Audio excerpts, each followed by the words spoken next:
Honor, glory, lies to make idiot boys want knighthood, and idiot girls spread their legs for it. Let me tell you what makes a knight. Killing. Either enough men or the right man. House Clegane should know.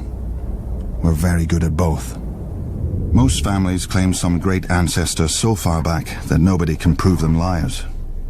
Not us. My grandfather kept the kennel for Lord Titus Lannister of Casterly Rock, the father of Lord Tywin. Lord Titus was a weak man who didn't know it. One day while hunting, he stumbled on a lioness.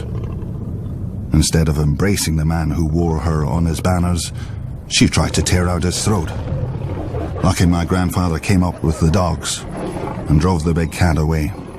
As a reward, the Cleganes got lands and a keep and a son to squire for the Lannisters.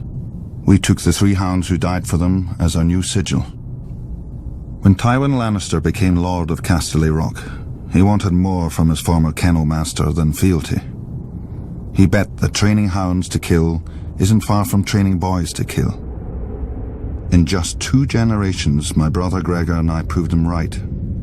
I gutted my first man at 12. Years after, servants started disappearing in our keep, and even a sister I don't remember.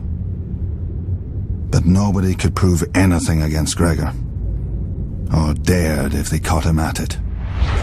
For my father wanted a knight in our family, and thought he'd found one in Gregor, who at 13 towered over enough men that they called him the Mountain.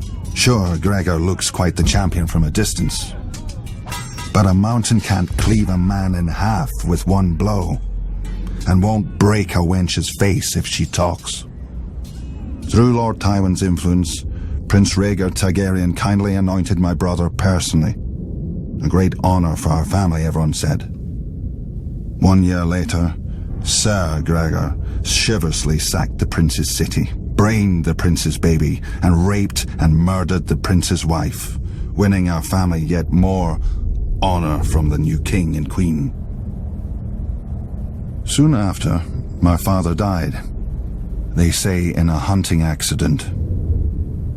The same day that Gregor became lord of the Clegane lands, gold and anything under his roof, I left our home to take service at Casterly Rock. Lord Tywin is not like his father.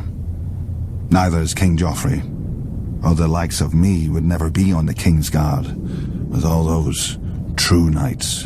Between them, a man who serves the Lannisters will never lack for killing.